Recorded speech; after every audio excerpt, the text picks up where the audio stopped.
ఎన్టీఆర్ ఆశయాలను యువత అందిపుచ్చుకొని ప్రజాసేవ చేయాలి. ఎమ్మెల్యే భాష్యం ప్రవీణ్, యార్లగడ్డ వెంకట్రావు, వెనుగండ్ల రాము, మద్దులూరి మాలకొండయ్యలు పిలుపునిచ్చారు. టుడే టీవీ ప్రతినిధి దుగ్గి నాగేశ్వరరావు.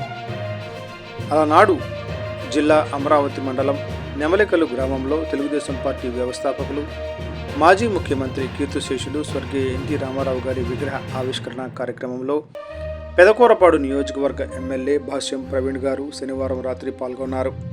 అత్యంత అట్టహాసంగా వైభవంగా జరిగిన ఎన్టీఆర్ విగ్రహ ఆవిష్కరణ కార్యక్రమానికి ఎమ్మెల్యే భాష్యం ప్రవీణ్ గారితో కలిసి ముఖ్య అతిథులుగా హాజరైన ఎమ్మెల్యేలు యార్లగడ్డ వెంకట్రావు, వెనుగండ్ల రాము, మద్దులూరి మాలకొండయ్య తదితరులు హాజరయ్యారు. ఈ కార్యక్రమంలో అతిథులుగా పాల్గొన్న తెలంగాణకు చెందిన టీడీపీ జాతీయ అధికార ప్రతినిధి నన్నూరి నర్సిరెడ్డి గారు, తెలంగాణ మాజీ TDP general secretary Bakkani Narasimhulu గారు కూడా పాల్గొన్నారు. తొలుత గ్రామంలో ఎమ్మెల్యేలకు, నాయకులకు భారీ ర్యాలీతో కూటమి నాయకులు ఘన స్వాగతం పలికారు.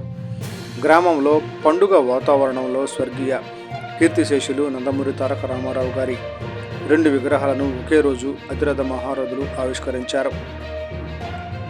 ఈ సందర్భంగా వారు మాట్లాడుతూ మాజీ ముఖ్యమంత్రి, తెలుగుదేశం పార్టీ వ్యవస్థాపక అధ్యక్షులు అన్న ఎన్టీ రామారావు గారు ఆంధ్రప్రదేశ్ రాష్ట్ర ప్రజలకు చేసిన సేవలకు గుర్తింపుగా ఆయనను ప్రజలు తమ గుండెల్లో పెట్టుకున్నారన్నారు. ఎమ్మెల్యేలు ఆయన స్ఫూర్తితో, యువత నిబద్ధతతో ప్రజలకు సేవ చేయాలని ఎమ్మెల్యేలు పేర్కొన్నారు. అన్న ఎన్టీఆర్ విగ్రహాలను అతిరథ మహారథులు పూలమాలలు వేసి నివాళులు అర్పించారు.